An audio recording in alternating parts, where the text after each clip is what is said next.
नमस्कार, आदाब, सत श्री अकाल, गुड मॉर्निंग मेरे प्यारे दोस्तों। आ गया है आपका होस्ट एंड दोस्त अंकित अवस्थी लेकर के ताजा तरीन सवाल जो कि बने हैं कल रात तक की सुर्खियों से।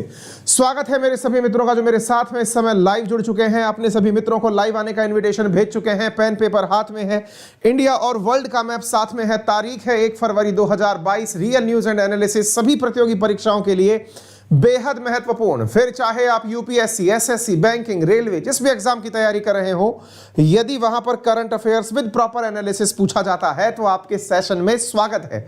जल्दी से सेशन को शेयर करिए और जानना शुरू करिए क्या कुछ खास है आज के सेशन में।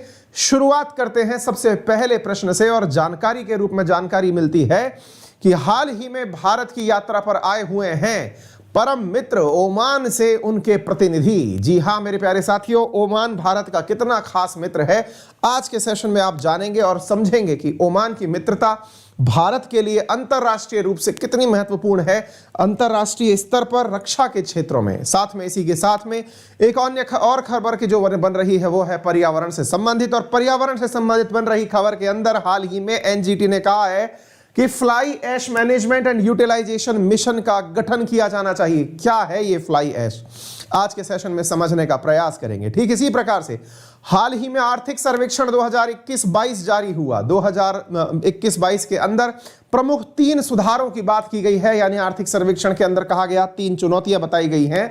आपको मालूम होना चाहिए कि आज बजट प्रस्तुत हो रहा है, कल आर्थिक सर्वेक्षण आया है।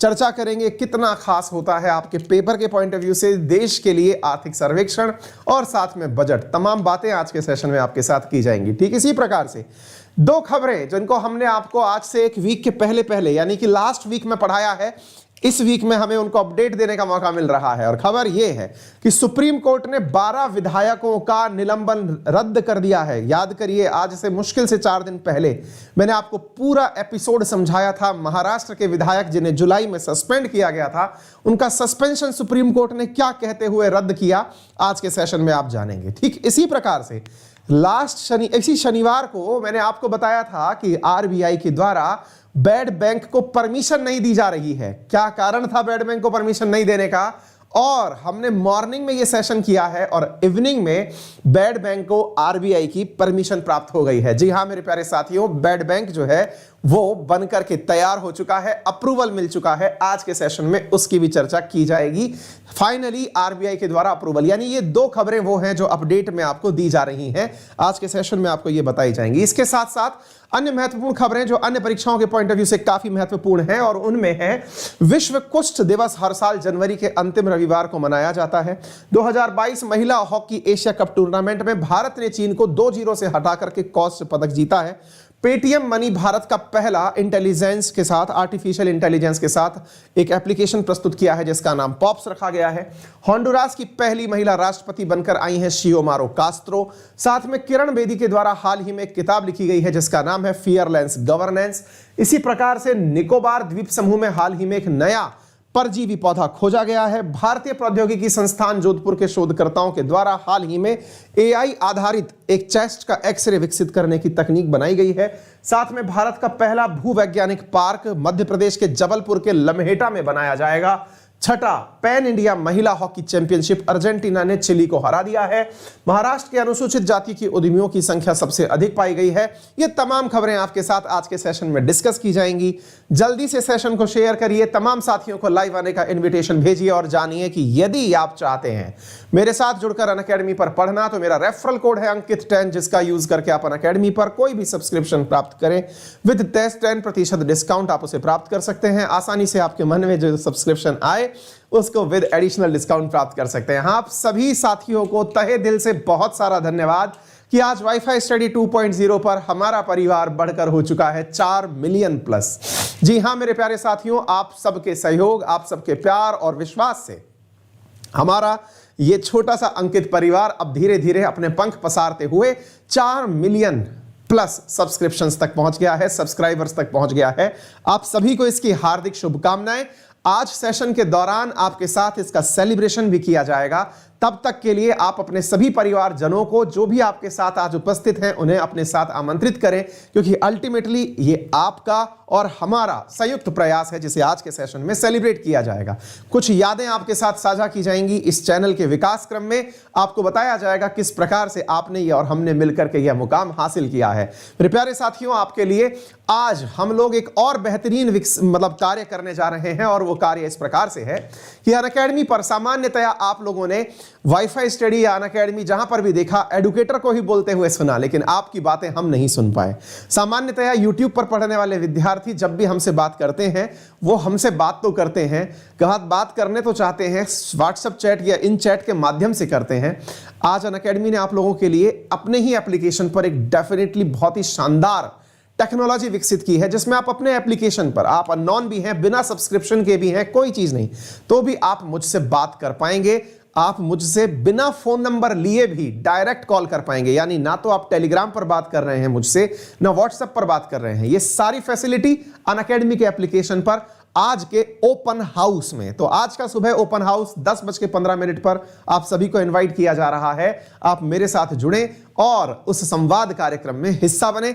मैं आपको आज के सेशन के लिए अभी से इनवाइट करता हूं। क्लास पूरी होने के बाद अपने मोबाइल में अनअकैडमी लर्निंग ऐप को डाउनलोड कर लीजिएगा और वहां से ओपन हाउस में पहुंच करके मेरे साथ संवाद करिएगा। मेरे प्यारे साथियों, रेफरल कोड अंकित 10 की जानकारी के बाद आगे बढ़ते हैं। If you continues to think the way you are always thought, you will continues to get what you always got. जी हां मेरे प्यारे साथियों, अगर आप लोग हमेशा ये सोचते हैं कि what the way you have always thought you will continues to get, कहने का मतलब यह है इंसान वही प्राप्त करता है जैसा वो सोचता है। देखिए, कहते हैं कि जैसा आप लोगों को अपने नजरिए से सोचते हैं, आप लोगों को वैसा ही पाते हैं। आप अपने बारे में जितना सोचते हैं, केवल उतना ही आप पाते हैं। आप कितना सकारात्मक, कितना भविष्योन्मुखी, कितने नए आइडियाज को सोचते हैं, आप उतने ही ज्यादा पंख पसारने में कामयाब होते हैं। याद रखिए, विकास की इस क्रम में जब आप डेवलपमेंट के लिए आगे बढ़ें, अपनी सोच को लगातार नए आयाम दें। बहुत अच्छा है कि आप देश और दुनिया की खबरें मेरे सेशन के माध्यम से सुनते हैं। अगर कभी भविष्य में ऐसा हो कि आपको इस तरह के सेशन सुनने का समय ना मिले, तो कोई भी एक किताब हर बार अपने लिए एक वीक में या 15 दिन में खत्म करने के लिए रखिएगा, ताकि आपको देश और दुनिया की तमाम चीजें पता चलती रहें। बहुत महत्वपूर्ण है। कहने का मतलब यह है कि आप वो हैं जो आप सोचते हैं। अगर आपने अपने आप को एक बड़े पद पर सोचा, आपने अपने आप को एक कामयाबी स्तर पर सोचा, तो आप निश्चित ही पहुंचेंगे। ऐसा मेरा आपके लिए गुड विशेष है। तो चलिए शुरू करते हैं। मेरे साथ में है देवेंद्र, विनय, संगीता, नमन, शुभम, विशाल, अमिया, लवकुश, पवन, सलोनी, राहुल, देवेंद्र, मृत्युंजय, विनय, माहा, संगीता, पंकज, विनय, सभी साथियों को वेरी गुड मॉर्निंग। आप सभी को प्यार भरा नमस्कार। जल्दी से सेशन शेयर करिए और जानना शुरू करिए क्या कुछ खास है आज के सेशन में। खासियत तो सबसे बड़ी ये है कि आज देश में एक बहुत बड़ा व्यक्ति उपस्थित है। आप पूछेंगे बहुत बड़ा व्यक्ति उपस्थित है मतलब? देखिए, आप स्वार्थ के लिए किसे बड़ा कहते हैं मुझे नहीं पता, लेकिन मैं अगर यह समझूं कि एक ऐसा व्यक्ति आज देश में उपस्थित है जिसने भारत पर आंख मूंद कर विश्वास किया, एक ऐसा देश का प्रतिनिधि देश में आया हुआ है, या फिर एक ऐसा देश ने अपने व्यक्ति को अपने पास भेजा है जो भारत को अपना परम मित्र मानता है। बहुत ही शानदार खबर है जो आप मेरे साथ पढ़ने जा रहे हैं। चर्चा कर रहे हैं अरब सागर में हमारे मित्र ओमान की। अक्सर ये चर्चाओं से गायब रहता है, लेकिन जब चर्चा में आता है तो सेशन में क्वेश्चन नंबर 1 बनता है। जी हां मेरे प्यारे साथियों, अंतर्राष्ट्रीय रिश्तों के अंदर ओमान के साथ भारत की मित्रता की आज चर्चा की जाएगी। आपको बताया जाएगा कितना खास है भारत के लिए अपना यह पड़ोसी मित्र, जिसकी 10वीं मिलिट्री कॉपरेशन पैनल मीटिंग होने जा रही है भारत में। भारत और ओमान की आपसी सहयोग की 10वीं मीटिंग भारत में होने जा रही है। 2 दिन पहले भारत पधार चुके हैं, 4 फरवरी तक भारत में रहने वाले हैं इनके डिफेंस के ये बहुत बड़े व्यक्ति। तो आज के सेशन में आप समझने जा रहे हैं कि किस प्रकार से भारत और ओमान के बीच में डिफेंस ऑफिशियल्स की यह मीटिंग महत्वपूर्ण है। साथियों, मैं किसी भी घटना के बारे में आगे बताऊं उससे पहले आपको थोड़ा मैप पर उस देश की चर्चा और उसकी खासियत बता देता हूं जिसके बारे में आप जानने वाले हैं। साथियों, चर्चा है ओमान की। कहां है? भारत, जब भी आप मेरे प्यारे साथी मैप को पढ़ते हैं तो इस प्रकार से पढ़ा मैप को जाता है। ऊपर नॉर्थ पढ़ा जाता है, नीचे साउथ पढ़ा जाता है, राइट में ईस्ट पढ़ा जाता है, लेफ्ट में वेस्ट पढ़ा जाता है। मेरे प्यारे साथियों, अगर हम वेस्ट की तरफ चलते हैं तो वेस्ट में है अरब सागर, और अरब सागर के वेस्ट में स्थित है ओमान। ये देखिए, आप इसकी लोकेशन को समझिए एक बार, आपको समझ में आएगा कि अरब सागर क्रॉस करके आप विचार करिए कि कल को हम ये कहें कि साहब चीन जो है वो बहुत पंख मार रहा है, पाकिस्तान बहुत पंख मार रहा है, और आपको अगर मैं ये कह दूं कि आप चिंता मत करिए, एक तरफ से तो आप मोर्चा संभालिए, एक तरफ से ओमान मोर्चा संभालेगा, और अगर हम दोनों ने मोर्चा संभाल लिया तो फिर इस जगह का कोई महत्व ही नहीं रह जाता। आप एक बात बताइए, पाकिस्तान जिस चीज का दम भरता है वो क्या है? वो कहता है कि मेरे पास में अरब सागर में जगह है, चाइना को मैं ये जगह देना चाहता हूं, चाइना से इस जगह को कंट्रोल करवाना चाहता हूं। आपको जानकर खुशी होगी साथियों, भारत ने ओमान के साथ में जो मित्रता रखी हुई है, इसका अंदाजा आप इस बात से लगा सकते हैं कि इस ओमान के इस किनारे पर एक पोर्ट है। जैसे आप लोगों ने अक्सर मेरे मुंह से एक पोर्ट का नाम सुना है जिसका नाम चाबहार पोर्ट है, और वो चाबहार पोर्ट हम ईरान में सुनते हैं कि जो भारत के द्वारा ही यहां पर डेवलप किया गया पोर्ट है। लेकिन साथियों, चाबहार आपने बहुत बार सुना, आपने जिस पोर्ट को नहीं सुना, जिसको कि एक तरह से समझिए कि छुपा के ही रखा जाता है सामान्यतया, क्योंकि यह बहुत रिसेंटली हमें मिला है, और इस पोर्ट का नाम है दख्म पोर्ट। असल में यह दख्म नहीं, यह हमारे दुश्मनों के लिए जख्म पोर्ट है। आप पूछेंगे कैसे? यह इनका इतना बिल्कुल प्रिसाइज लोकेशन पर स्ट्रेटेजिकल इंपॉर्टेंट पोर्ट है जिसे ओमान ने भारत को दिया है। और पता है आपको किस लिए दिया है? कि भारत यहां पर चाहे अपनी नेवी, चाहे अपनी आर्मी, चाहे अपनी एयरफोर्स जो भी डॉक करना चाहे कर ले, फिलहाल के लिए इस जगह पर हमारी नेवी एनी टाइम तैनात रहती है। भारत के P-8I जो लड़ाकू हेलीकॉप्टर्स हैं वो एनी टाइम दख्म जो अपना पोर्ट है इस पर उपस्थित रहते हैं। आप इस बात से महसूस करिए कि ये ओमान भारत के लिए बहुत खास है। मैं सारी खासियतें बताऊंगा, उससे आपको इस दोस्ती के बारे में और सारी जानकारियां पता चलेंगी। साथियों, एक तरफ दख्म है, एक तरफ चाबहार है। ये दो पोर्ट भारत को बहुत ही खास मिले हुए हैं। अगर ये पोर्ट भारत के पास है तो भारत को चिंता की कोई जरूरत नहीं है। ओमान वो देश है साथियों जहां पर लगभग 6.2 लाख भारतीय आज भी रहते हैं, जहां पर सबसे बड़ी पॉपुलेशन भारतीय लोगों की है। साथियों, ये वो देश है जिसके राष्ट्र अध्यक्ष की मौत पर वर्ष 2020 में 13 जनवरी पर हिंदुस्तान ने राष्ट्रीय शोक मनाया था। आप में से बहुत सारे विद्यार्थी तब तक शायद करंट अफेयर्स को इतना अच्छे से ना पढ़ते हो, लेकिन आपको यह जानकारी बहुत अच्छे से समझ में आनी चाहिए कि 13 जनवरी को इनके राजा हुआ करते थे जिनका नाम था सुल्तान कबूस, और सुल्तान कबूस का जब देहांत हुआ, स्वर्गवास हुआ, उस समय पर साथियों ओमान के दुख में भारत शरीक हुआ और भारत में भी झंडा झुकाया गया, यानी भारत ने भी उसे एक राष्ट्रीय शोक के रूप में अपनी तरफ से श्रद्धांजलि अर्पित करी। आप इस बात से अंदाजा लगा सकते हैं कि इनके जो राजा हैं वो भारत में पुणे के अंदर बैठकर पढ़ाई किए थे, और उनका भारतवासियों के प्रति इतना प्रेम था कि ओमान में जो आज भी सबसे ज्यादा विदेशियों की जनसंख्या है वो भारतीयों की है। यहां पर उपस्थित जनसंख्या में लगभग 80% तो ओमान के अंदर रहने वाले जो भारतीय हैं तो तमाम प्रकार के कामगार हैं, कोई डॉक्टर है, कोई इंजीनियर है, कोई CA है, कोई श्रमिक है, तमाम प्रकार के यहां लोग रहते हैं। एक तथ्य मैं आपके साथ साझा करना चाहूंगा कि इस ओमान से भारत को प्रति वर्ष $780 मिलियन की विदेशी मुद्रा प्राप्त होती है। आप अंदाजा लगाएं इस बात से कि यहां से हमको जो विदेशी मुद्रा प्राप्त होती है, रेमिटेंसेस प्राप्त होते हैं, वो प्रति वर्ष $780 मिलियन के रेमिटेंसेस प्राप्त होते हैं। आपको जान के आश्चर्य होगा, जिन सुल्तान की मैं बात कर रहा हूं, जिनका देहावसान हो चुका है, जिनके साथ वर्ष 2018 में मोदी जी ने मुलाकात करके उन्हें 2019 में गांधी पीस पुरस्कार से सम्मानित किया। मेरे प्यारे साथियों, 2018 में जब मोदी जी की मुलाकात हुई थी उनसे, तो आपको जान के आश्चर्य होगा कि उसी मुलाकात में उन्होंने भारत को दख्म पोर्ट दिया था कि आप चिंता मत करिए, अब यह दख्म पोर्ट पर भारत का इंटरफेयर वैसे ही होगा जैसे वो अपने देश में किसी पोर्ट पर रखता है। यानी कि जैसे आप यहां पर स्ट्रेटेजिकली अपनी जगह को रखते हैं, ऐसे दख्म पोर्ट भी अब ओमान आपके लिए खोल कर रखता है। आप सोच कर देखिए साथियों, गल्फ कंट्रीज में यह इकलौता ओमान ऐसा देश है जिसके साथ भारत तीनों सेनाओं का, चाहे थल सेना हो, चाहे नभ सेना हो, चाहे जल सेना हो, तीनों सेनाओं का युद्ध अभ्यास बाईइनियल लेवल पर करता रहता है। यानी ये इकलौता ऐसा देश है। सामान्यतया ये चर्चाओं में नहीं आता है क्योंकि अपना है ना, क्योंकि हम लोगों को सबसे बड़ी दिक्कत पता है क्या है, हम लोग अपनों की कद्र नहीं करते, हम लोग उनकी कद्र करते हैं जो हमारे साथ में किसी प्रकार का दगा करने की सोचते हैं। साथियों, ये इंसानी व्यक्तित्व की भी निशानी है। आपके परिवारजन जो एनी टाइम आपकी केयर करते हैं, आपके माताजी, आपके पिताजी, आपके अपने परिवारजन संबंधी, आप उनसे कभी पलट कर ना तो उन्हें कभी थैंक यू बोलते, ना कभी उनको यह एहसास कराते कि आपका जीवन में कितना महत्व है। लेकिन आपका एक दोस्त जो कि कभी आपको गलती से फ्री में चाय पिला दिया होगा, कोई एक आध सिगरेट पिला दिया होगा, बिठा के पैक दिला दिया होगा, उसके आप एहसानमंद जिंदगी भर हो जाते हैं। गलती से वो आपके लिए कहीं खड़ा हो जाए, किसी के साथ लड़ाई झगड़े में काम आ जाए, तो आप मानते हैं कि ये तो मेरा परम मित्र हो गया है। वास्तविकता में साथियों, हमें अपनों की केयर करनी चाहिए और उन अपनों में ओमान है। और वो अपनों में जो ओमान है जिसकी चर्चा शायद ही हम सुनते हैं, इसलिए हमने आज इसको अपने फ्रंट पर नंबर 1 क्वेश्चन में रखा है ताकि इसकी जी भर के तारीफ की जा सके।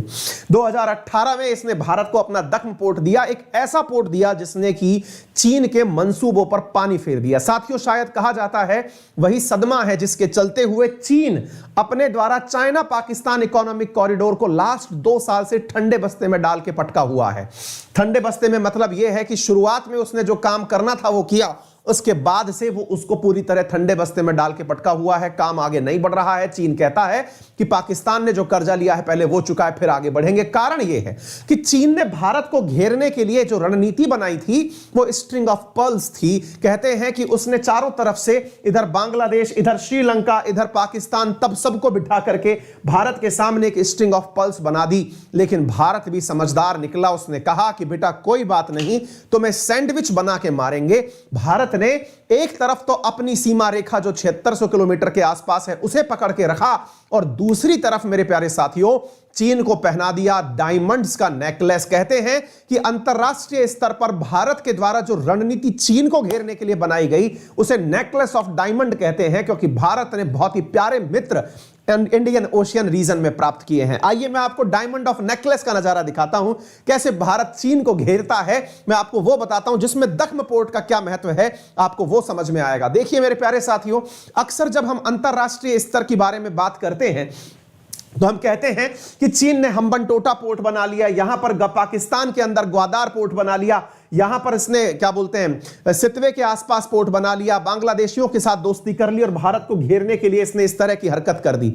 भारत ने एक और राउंड फेंका और भारत ने इधर की तरफ दख्म पोर्ट पकड़ लिया। और ये दख्म पोर्ट पकड़कर आप देखें, जब चाइना भारत को यहां से घेरने की बात करता है तो भारत ने उसको एक और बड़े सर्कल में घेर दिया, एक ऐसे सर्कल में जहां भारत की सेना विद्यमान है। इसे नाम दिया गया necklace of diamond strategy. Bharat ने अपने द्वारा मेरे प्यारे साथियों डायमंड सेट किए। डायमंड का अर्थ है बड़े बड़े लेवल के बेसिस बनाए। उन बेसिस में आप देखते हैं कि ओमान के पास दख्म बनाया गया, ईरान के पास चाबहार बनाया गया, पाकिस्तान को घेरते हुए इवन सेंट्रल एशियन देशों में किर्गिस्तान को पकड़ा, इधर से निकलते हुए मंगोलिया को पकड़ा, इधर से निकलते हुए जापान को पकड़ा, इधर से निकलते हुए वियतनाम को पकड़ा, साथ में सिंगापुर का चांगी बेस पकड़ा, इधर इंडोनेशिया का साबांग पकड़ा, और एक प्रकार से चारों तरफ से चाइना को घेर डाला। कहने का अर्थ यह है कि यदि चाइना समझता है कि उसने भारत को घेरने की कोशिश की है तो भारत ने भी उसको चारों तरफ से घेर रखा है। ये तो वो है। इसके अलावा भारत के खुद के अपने अंडमान निकोबार, इधर की तरफ मालदीव्स वगैरह वो जगह हैं जहां any time Indian navy present रहती है। साथ में नीचे की तरफ चले जाएं तो यहां पर सारे की सारे जो इंडियन ओशियन यूनियंस हैं, जो वो आइलैंड्स हैं, उनको तो इंडिया ने पहले से ही अपने साथ ले रखा है। तो कहने का मतलब ये है कि भारत की अंतरराष्ट्रीय कूटनीति के अंदर ये बहुत महत्व रखता है। और ये सब चीजें इस व्यक्ति की वजह से हैं। कौन सी चीजें? जो कि ओमान के साथ भारत की दोस्ती है। ये जो आप देख रहे हैं, जिन्हें आप इस तस्वीर में इस समय देख रहे हैं, ये यहां के राजा हुआ करते थे जिनका नाम था सुल्तान कबूस बिन साइद अल साइद। मेरे प्यारे साथियों, ये भारत के देश थे, भारत के मित्र थे और भारत में इन्होंने पुणे से रह करके अपनी पढ़ाई करी। आपको जान के आश्चर्य होगा कि इनकी पढ़ाई भारत के पूर्व राष्ट्रपति शंकर दयाल शर्मा, जो कि उस समय पर पहले शंकर दयाल शर्मा जो थे, जो भारत के राष्ट्रपति बने, वो इनके अध्यापक रह चुके हैं। आप इससे अंदाजा लगाएं कि ये एक बहुत बड़ी शख्सियत से पढ़ करके भारत से पढ़ाई लेकर निकले थे। इनका भारतीयों के प्रति इतना प्रेम है कि कहते हैं कि भारतीय लोग अगर मेरे देश में आके बसते हैं, ये वहां के राजा थे, तो उनका तहे दिल से सम्मान होगा। आपको इससे अंदाजा होना चाहिए कि इनके खुद पिताजी राजस्थान के अजमेर में एक बहुत ही शानदार कॉलेज है जिसका नाम मेयो कॉलेज है, जहां राजा महाराजा के बच्चे पढ़ा करते थे। कभी अंग्रेजों के समय पर इनके पिताजी राजस्थान के अजमेर में मेयो कॉलेज से पढ़ करके गए।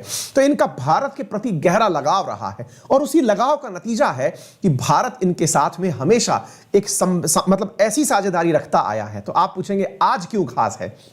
वापस लौटता हूं, आज क्यों खास है ये दिन, मैं आपको बताना चाहूंगा क्योंकि आज नसीर अल जाबी इंडिया आए हुए हैं। नसीर अल जाबी कौन है साथियों? ये इनके डिफेंस के एकदम एग्जीक्यूटिव मेंबर, एक तरह से समझिए रक्षा मंत्री के समतुल्य व्यक्ति हैं। ये भारत में आए हुए हैं, ये रक्षा मंत्री से बातचीत करेंगे। ये इनकी 10वीं बातचीत होनी है। आप देख सकते हैं भारत के अखबारों ने इसे इसी प्रकार से कवर किया है। आप इसे देख सकते हैं, इंडिया और ओमान अपनी 10वीं मीटिंग करने के लिए आज एकत्रित हो रहे हैं। यानी कि भारत के साथ में इनकी जो मीटिंग है उसे JMCC joint military cooperation committee की मीटिंग कहा जाता है। यह 10वीं मीटिंग है जो कि सेक्रेटरी जनरल लेवल पर भारत के अंदर इनके द्वारा अपने एयरफोर्स चीफ को, अपने नेवी चीफ को भेजा जा रहा है। तमाम प्रकार के बड़े अधिकारी भारत में बने रहेंगे ओमान के, और इनके साथ हमारी बातचीत होने जा रही है 4 फरवरी तक। और यह बातचीत भारत के और रक्षा सहयोग कैसे आगे बढ़ाए जाएं इसके बारे में होगी। अब अगर हम जानकारों की बात माने, जिसकी बात मैं आपको आगे भी बताऊंगा, वो भी अपडेट करता हूं। एक विद्यार्थी बोल रहे हैं सर ये तो छुपा रुस्तम निकला, इसके साथ की जो जानकारी है उसमें केवल हमें इतना पता था कि हम इसके साथ में एक मैरीटाइम एक्सरसाइज करते हैं जिसका नाम नसीम अल बहार है। हमें नहीं पता था कि ये इतना शानदार चीज निकल जाएगा। बिल्कुल आप सही कह रहे हैं, ये हमारा मित्र है लेकिन ये छुपा रुस्तम भी है, ठीक है ना। इसने हमको इतनी सारी सुविधाएं और इतनी सारी मोहलतें अपने साथ में दे के रखी हैं। साथियों आपको मैं एक जानकारी और देता हूं जिससे आपको प्राउड होगा। आपको पता है भारत के अंदर एक कंसेप्ट है और वो कंसेप्ट है एक्सक्लूसिव इकोनॉमिक जोन का, है ना मेरे प्यारे साथियों, जिसे आप EEZ बोलते हैं, एक्सक्लूसिव इकोनॉमिक जोन। आपको पता होना चाहिए कि एक्सक्लूसिव इकोनॉमिक जोन का मतलब क्या होता है। फिर मैं आपको एक और प्राउड की बात बताऊंगा जिससे आपका दिल एकदम गदगदा जाएगा। साथियों सामान्यतः क्या होता है, राज्य सरकारें अपने यहां पर लोगों को रोजगार दिलाने के लिए और देश में विदेशी निवेश को बढ़ावा देने के लिए कई बार विदेशी देशों को अपने यहां पर आमंत्रित करती हैं। उदाहरण के लिए राजस्थान के अंदर जहां मैं रहता हूं उसी जिले के अंदर जापानी और दक्षिण कोरियाई जोन नीमराणा और भिवाड़ी के अंदर बना हुआ है, जहां पर विदेश के जापानी और दक्षिण कोरियाई लोग भारत में आकर के निर्माण करते हैं और निर्माण करके बिना कोई टैक्स इंडियन सरकार को दिए। ध्यान से सुनिएगा, बहुत इंपॉर्टेंट बात सिखा रहा हूं। एक्सक्लूसिव इकोनॉमिक जोन क्या होता है वो आप सीख रहे हैं। जैसे मैंने भारत का उदाहरण इसलिए दिया ताकि आप उसकी तुलना कर पाएं, इसलिए मैं आपको बता रहा हूं। भारत में जहां जहां आप EEZ शब्द सुनते हैं, एक्सक्लूसिव इकोनॉमिक जोन सुनते हैं या फिर SEZ सुनते हैं, साथियों यहां पर होता क्या है, इसमें होता क्या है कि कोई भी विदेशी आपकी लैंड पर आकर के निर्माण कार्य करेगा, उससे कोई सरकार टैक्स नहीं वसूलेगी, साथ में उसे सड़क बना के देगी, पीने के पानी की व्यवस्था करेगी, इलेक्ट्रिसिटी सब उपलब्ध करवाएगी। फिर आप पूछेंगे तो टैक्स नहीं देगा तो इसका लाभ क्या हुआ? इसका लाभ यह हुआ कि उस क्षेत्र के लोगों को रोजगार मिलता है, सबसे पहली बात। दूसरा, जब विदेशी आपके देश में आता है तो उससे आपके यहां पर व्यापार बढ़ता है। कहने का अर्थ है कि वो आपके देश में आकर निवेश लेके आता है। फिर आप पूछेंगे तो विदेशी ने जो माल बनाया वो बेचेगा कहां? क्या वो इंडिया में ही बेचेगा? जी नहीं, वो इंडिया में नहीं, उसको दूसरे देश में बेचता है। ध्यान रखिए, मैं आपको यही चीज समझाना चाहता हूं कि यदि इंडिया में, जैसे राजस्थान के अंदर नीमराणा क्षेत्र के अंदर जो सामान बनाने वाली कंपनी है जापानी, वो बनाती सामान इंडिया में है, लेकिन बना के इस सामान को ट्रकों में लाद करके दुनिया के विभिन्न कोनों में बेचती हैं। यानी यहां से पोर्ट के माध्यम से उड़ाकर दुनिया भर में भेजती हैं और बेचती हैं। यह है EEZ जो भारत दुनिया के कई देशों को देता है। ऐसा ही EEZ हमें ओमान ने दे रखा है, और यह भी कहां दे रखा है, दक्म पोर्ट पर दे रखा है। अर्थात आप ऐसे समझिए कि अगर भारत को अपने पड़ोसी मुल्कों में, आप इसको ऐसे समझने का कष्ट करें कि मैंने आपको अभी क्या बताया कि हमारा जो दक्म पोर्ट है, दक्म पोर्ट हमें यहां पर मिल गया। अब आप सोचते हैं कि भाई इंडिया सरकार ओमान में या फिर गल्फ कंट्रीज में भेजती क्या होगी, बेचती क्या होगी, कुछ इंडस्ट्रियल आइटम बेचती होगी।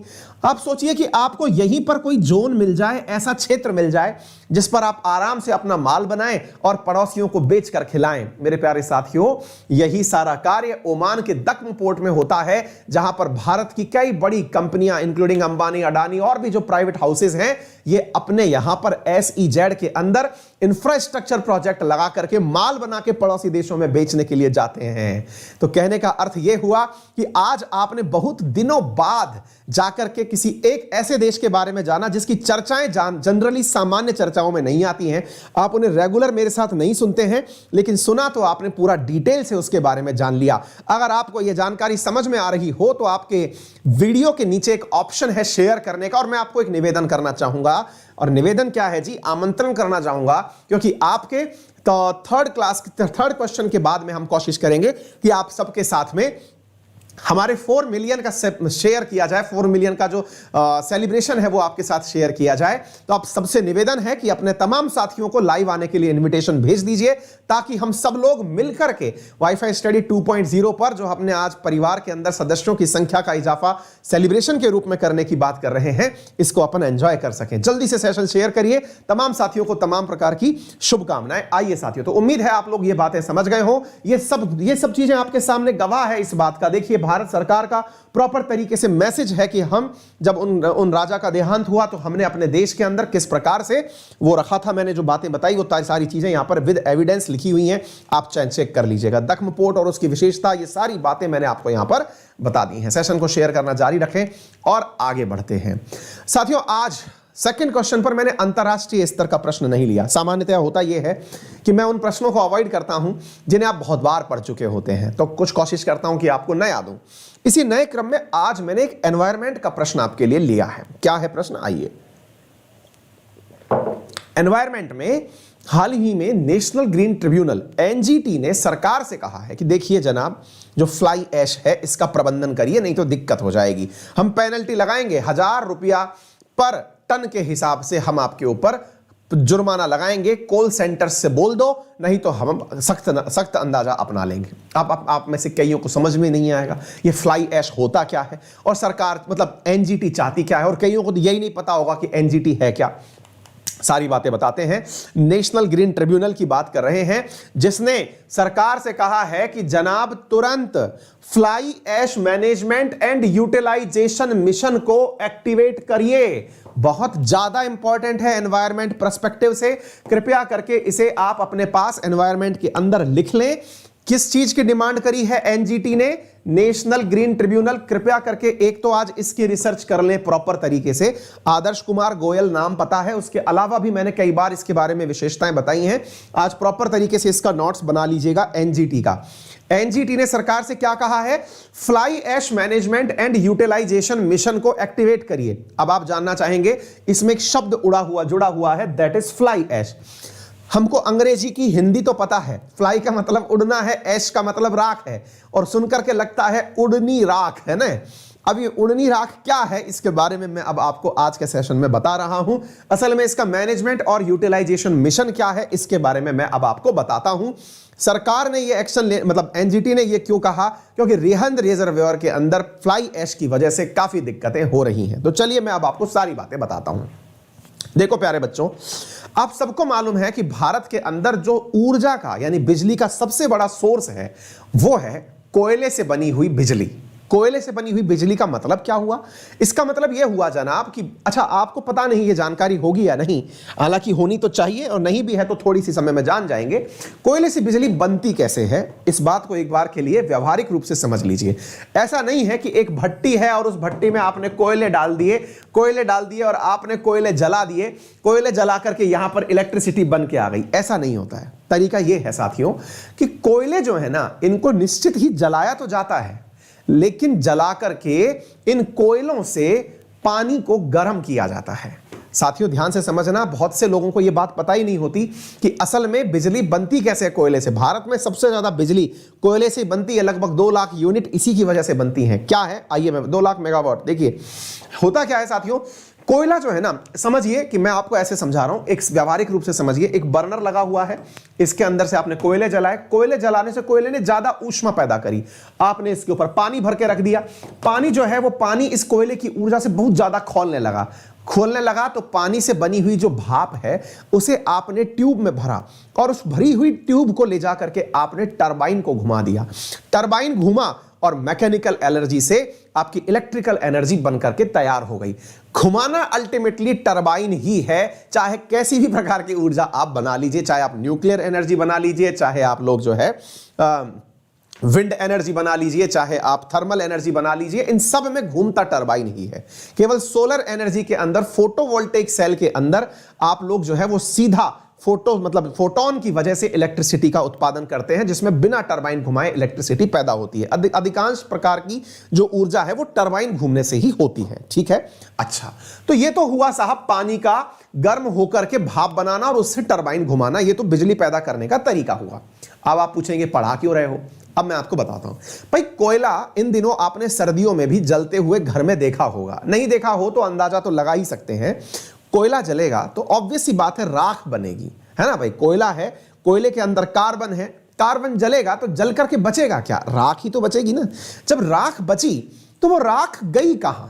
बोले सर कोयला जल करके राख तो जमीन में रह जाती है। नहीं मेरे प्यारे बालक, वो जमीन में तो कुछ ही परसेंटेज रहती है, बाकी तो आग की लपटों के साथ, वो जो आप बहुत बड़ा सा चिमनी बनाते हैं, जैसे आप इधर देखिए, ये आपको जो चिमनी बनती हुई दिख रही है, इसके नीचे कोयला जल रहा है। यहां से वो राख, वो जो हवा जो है, जो कार्बन डाइऑक्साइड बनी कोयले के जलने से, वो इस चिमनी से बाहर निकल रही है।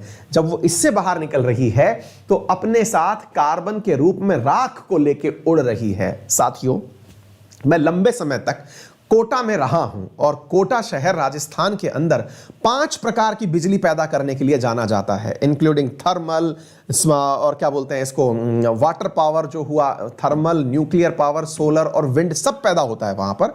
उनमें से कोटा शहर के अंदर, कोटा बैराज के पास में थर्मल पावर प्लांट मैंने खुद प्रत्यक्ष देखा है।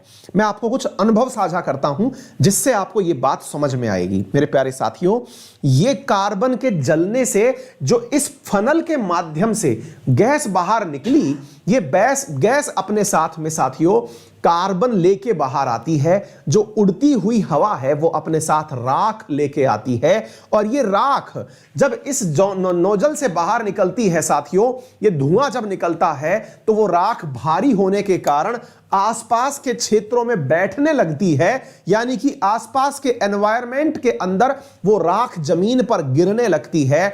और जब वो जमीन पर गिरती है तो आसपास के थर्मल पावर प्लांट के जितने भी एरियाज हैं वो पूरी तरह से सुर्ख काले हो जाते हैं।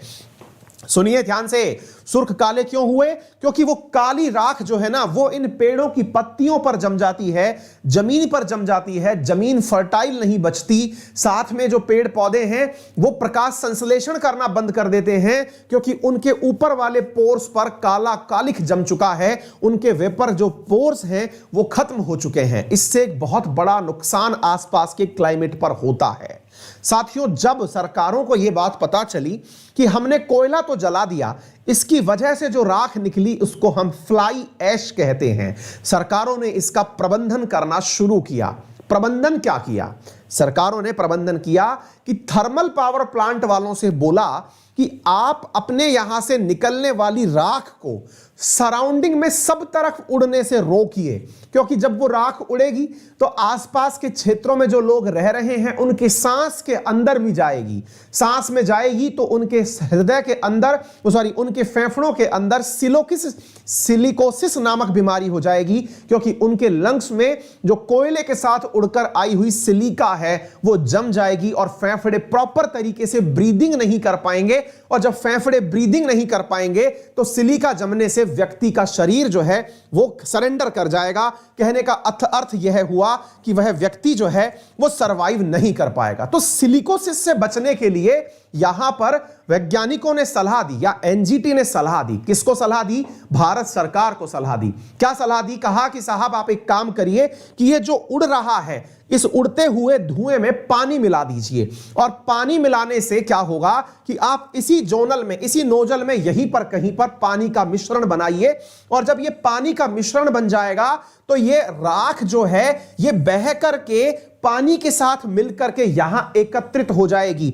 अर्थात आप इधर देखें, आपको यहां पर पानी के साथ एकत्रित हुई राख दिखाई दे जाएगी। ये जो पानी दिख रहा है आपको, ये क्या है? असल में इसमें राख घुली हुई है।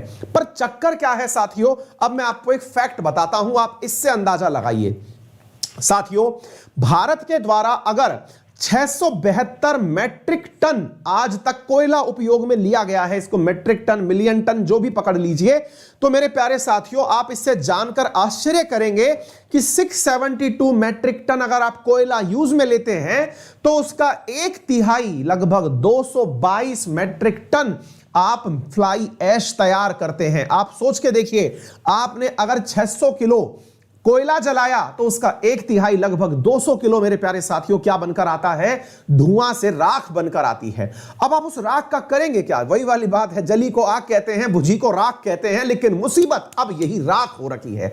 इस राख का करें क्या? तो मेरे प्यारे साथियों इस राख को एनजीटी ने कहा पानी में घोल करके जमीन पर फैला दीजिए। साथियों अब ये राख छोटी मोटी रहे तो समझ में आए, भारत के अंदर अभी तक अगर हम बात करें तो 191 पावर प्लांट हैं जो कोयले से चल रहे हैं, जो कि भारत में लगभग 2,13,000 मेगावाट एनर्जी पैदा करते हैं। मुसीबत यह है कि अब करें तो करें क्या? इस पानी से इलाज करें क्या?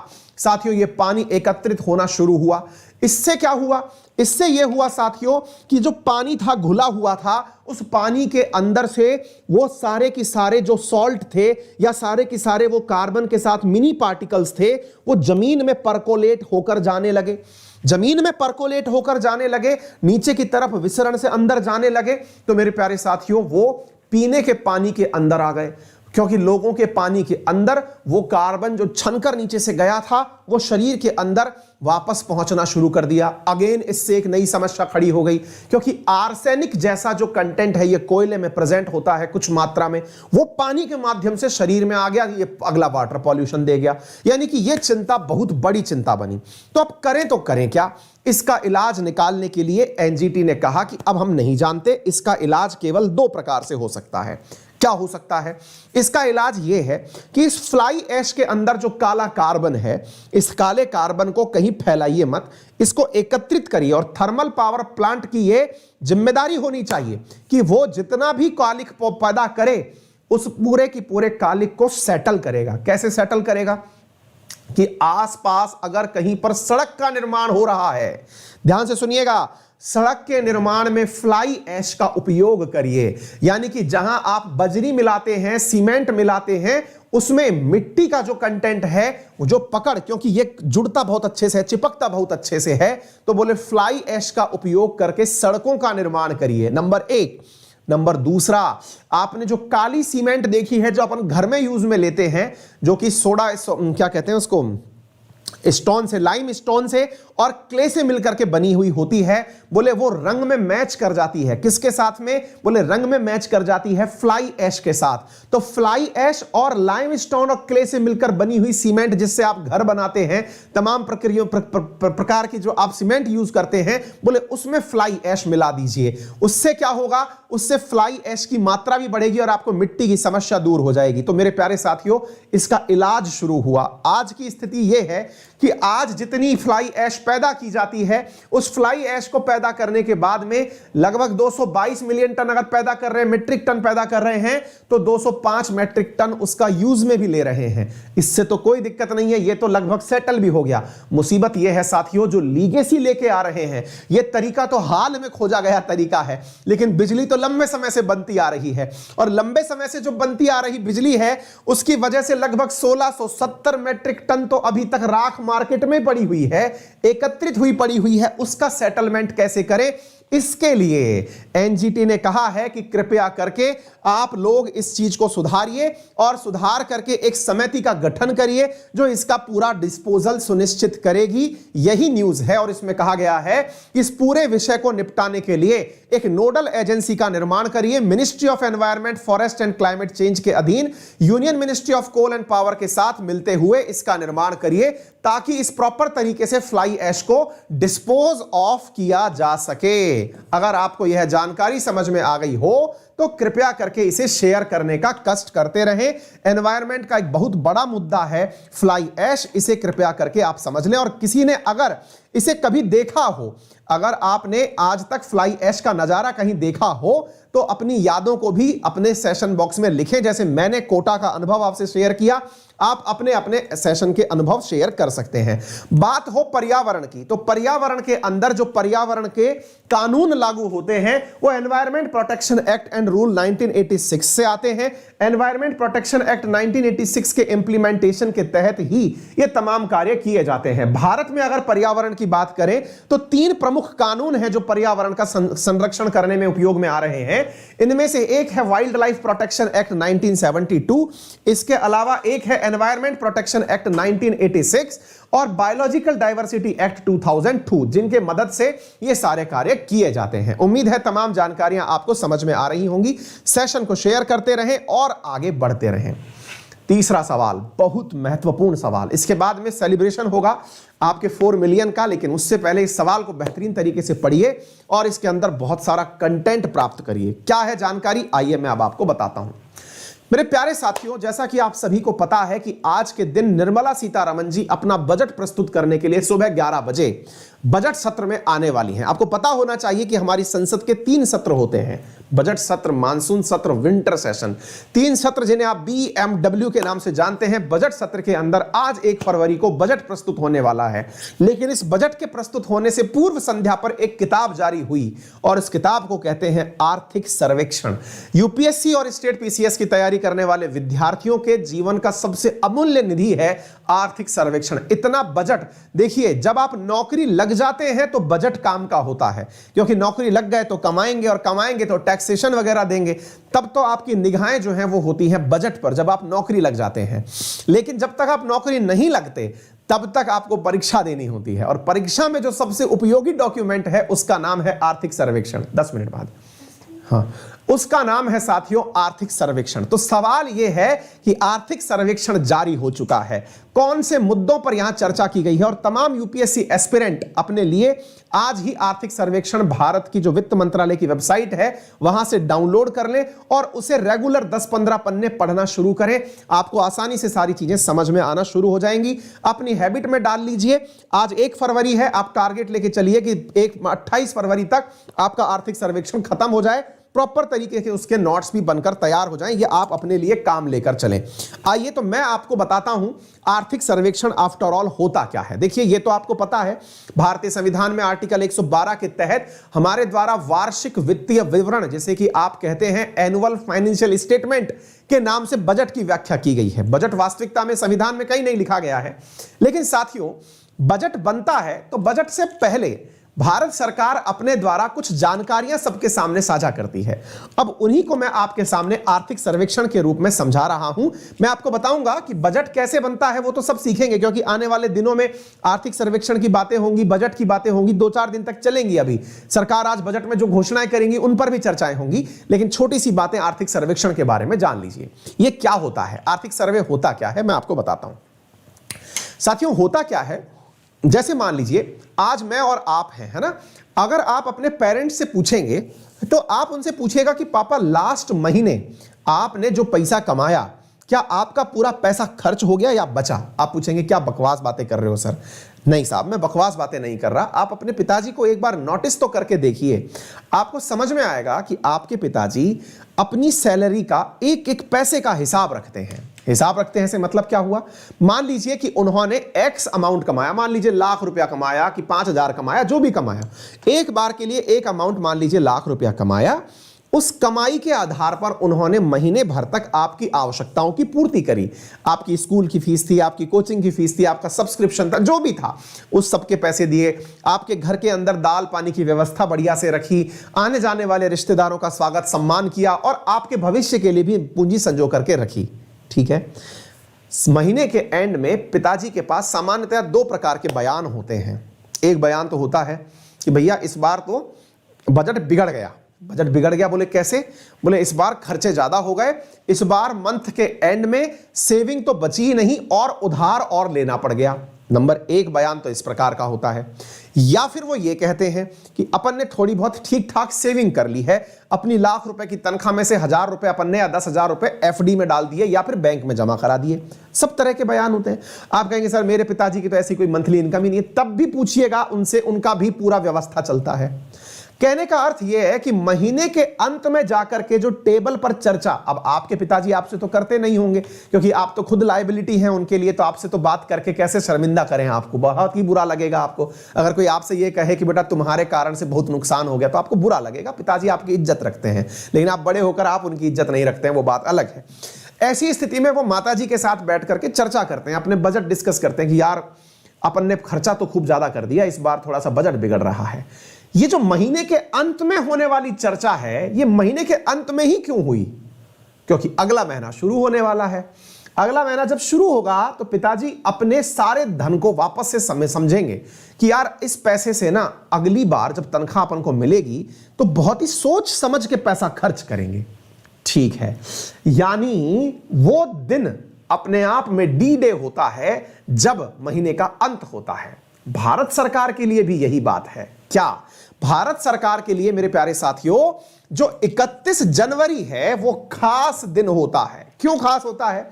इस दिन अब पिताजी तो यहां है नहीं, तो पिताजी के नाम पर हमारे चीफ इकोनॉमिक एडवाइजर, ध्यान से सुनिएगा, बहुत इंपॉर्टेंट बात बता रहा हूं मैं, वित्त मंत्री की बात नहीं है ये, chief economic adviser. Comment box में बता दीजिए, आज से 2 दिन पहले ही भारत में चीफ इकोनॉमिक एडवाइजर की नियुक्ति हुई है। चीफ इकोनॉमिक एडवाइजर भारत के अंदर भारत सरकार के सामने वित्त मंत्रालय की मदद से पूरा साल भर का लेखा जोखा लाकर रख देते हैं और कहते हैं कि सर 1 फरवरी 2021 से लेकर 31 जनवरी 2022 तक, या फिर आप 1 अप्रैल से लेकर 1 अप्रैल 2021 से लेकर के 31 मार्च 2022 तक हमारे ये जो साल भर के खर्चे रहे ये डिस्कस क्यों हो रहे हैं?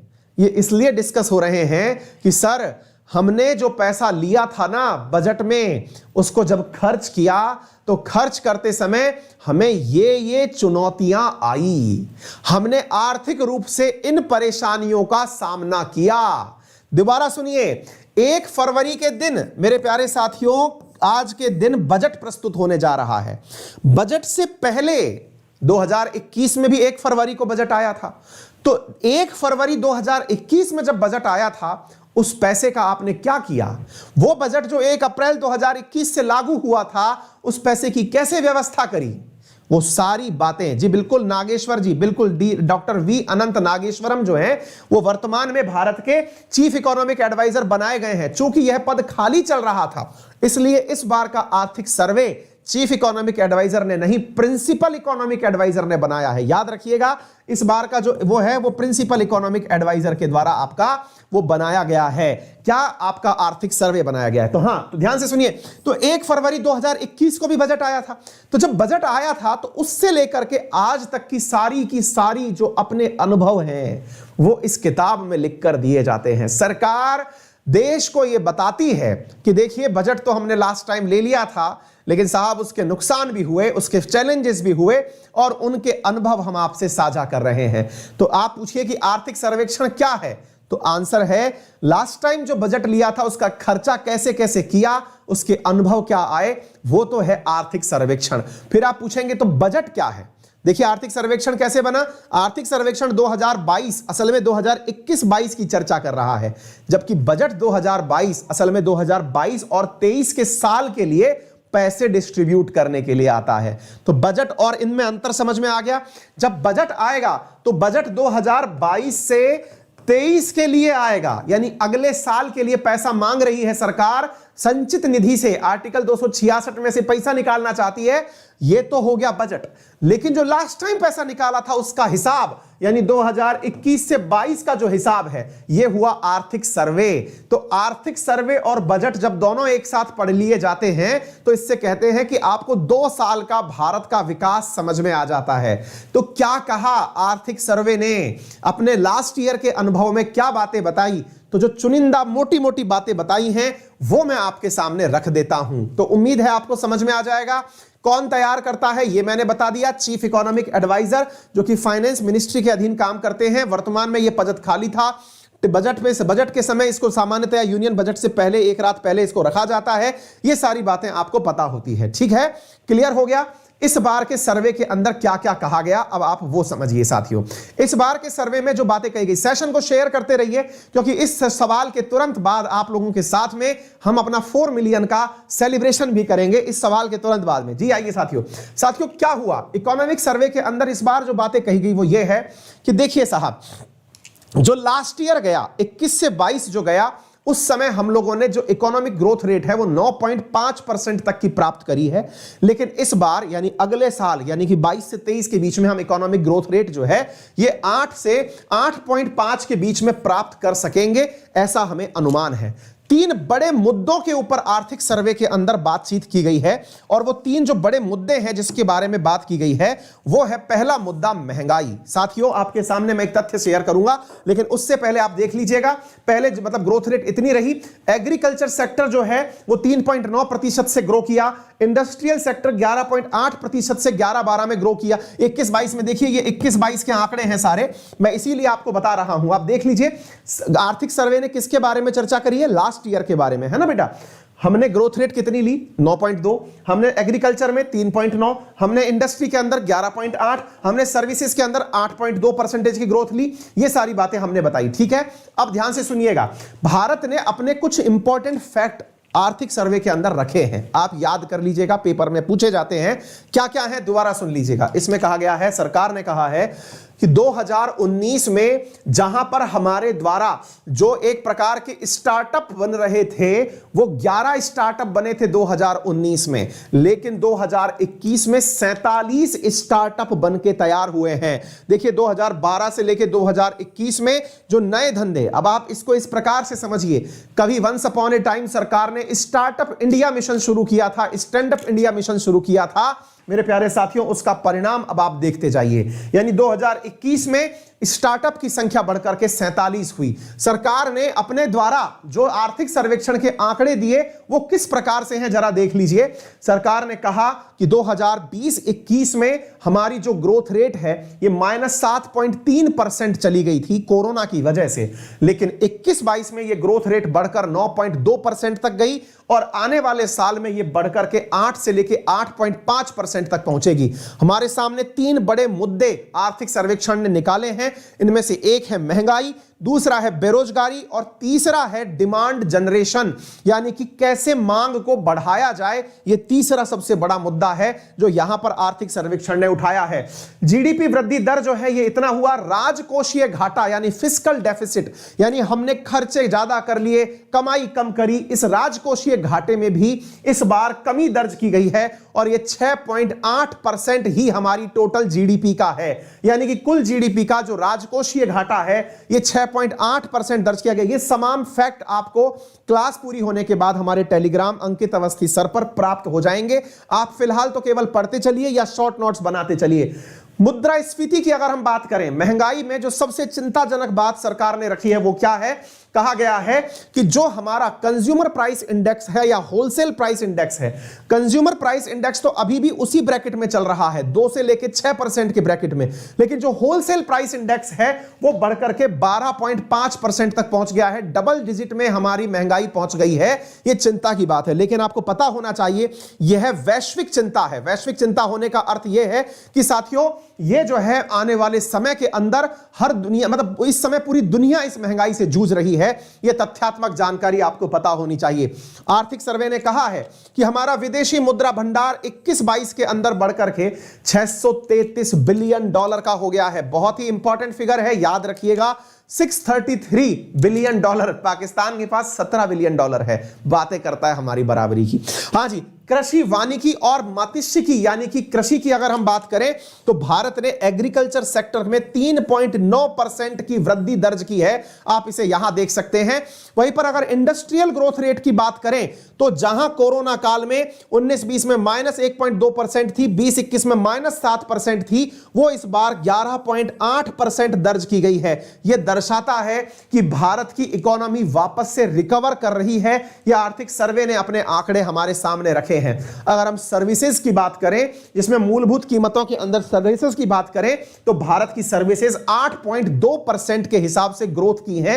यह आर्थिक सर्वे बताता है। मेरे प्यारे साथियों, आर्थिक सर्वे कहता है कि सरकार के द्वारा 71.61 लाख करोड़ रुपए सोशल सर्विसेज के ऊपर खर्च किए गए। मेरे प्यारे साथियों, 6.9। आप में से कई विद्यार्थियों को लगेगा ये तथ्य क्यों पढ़ रहे हैं, पेपर में एज इट इज आते हैं।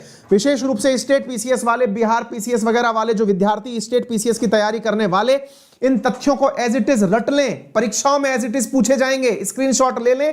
क्लास के बाद पीडीएफ भी आपको टेलीग्राम पर प्राप्त हो जाएगी। लेकिन याद रखें कि यह बहुत महत्वपूर्ण है। 6.797 लाख करोड़ शिक्षा पर खर्च किए, 4.72 लाख करोड़ रुपए स्वास्थ्य पर खर्च किए और 2021-22 में दोनों सेवाओं पर खर्च बढ़ा है। यह सरकार के द्वारा बताया गया है। साथ में सरकार ने कहा कि हमारी ग्रोथ रेट जो है वो लास्ट ईयर 9.2% रही थी, यह बढ़ने की उम्मीद है। हमारे द्वारा वैक्सीनेशन कवरेज बढ़ाया गया, सप्लाई साइड रिफॉर्म किए गए, रेगुलेशंस को कम किया गया, एक्सपोर्ट को बढ़ाया गया और कैपिटल स्पेंडिंग को कम किया गया यानी कि रोका गया। सरकार ने कहा है कि यदि आप 5 मुद्दों पर इस बात को चर्चा करना चाहें तो निर्मला सीतारमण जी ने कहा कि अगर हमने इकोनॉमिक सर्वे की बात करी तो पहला इकोनॉमिक सर्वे जो आया था वो 1950 में आया था। 1964 तक यह लोकसभा के अंदर यूनियन बजट के साथ रखा जाता था, लेकिन उसके बाद में इसे एक दिन पहले रखा जाना शुरू हुआ। मेरे प्यारे साथियों, ठीक है। इकोनॉमिक सर्वे कौन प्रिपेयर करता है? तो चीफ इकोनॉमिक एडवाइजर के द्वारा यह प्रिपेयर किया जाता है। प्रिंसिपल सेक्रेटरी, अब इस बार चीफ इकोनॉमिक एडवाइजर नहीं थे तो प्रिंसिपल इकोनॉमिक एडवाइजर के द्वारा इन्हें तैयार किया गया है। आपको यह पता होना चाहिए। 5 पॉइंट में अगर हम बात करें तो मेरे प्यारे साथियों, सरकार ने कहा है कि इस बार के इकोनॉमिक सर्वे में स्ट्रॉन्ग रिवाइवल इन रेवेन्यू देखा गया है, यानी कि जो रेवेन्यू है उसके अंदर रिवाइवल देखा गया है। कहने का अर्थ यह है कि 67% सरकार के पास पैसे की वृद्धि हुई है अप्रैल से लेकर के नवंबर के बीच में। इसको ऐसे समझिए कि सरकार ने जो धन प्राप्त किया वो इतना पर्याप्त मात्रा में है कि उसकी वजह से आने वाले टाइम में, इसका मुंह तो धुला के ले आती, आने वाले टाइम के अंदर जो है वो साथियों क्या होगा कि आने वाले टाइम में अगर किसी भी प्रकार की कोई आर्थिक असुविधा होती है तो सरकार के पास इनफ पैसा है कि वो आने वाले समय में परिस्थितियों को मैनेज कर ले जाएगी, ऐसा इसमें कहा गया है। साथ में यह भी कहा गया है कि बारबेल स्ट्रेटेजी, जिसके अंतर्गत यह कहा गया है कि जो एजाइल अप्रोच है 80% हाई फ्रीक्वेंसी इंडिकेटर्स पर, ये सारे 5 पॉइंट में अलग करके भी आपको समझा दूंगा, इन्हें साथ में ही लेते चलिए। साथ में जो बजट की प्रक्रिया है वो शुरू हो चुकी है। बजट सेशन के अंदर मैंने आपको बता दिया है कि क्या हो रहा है।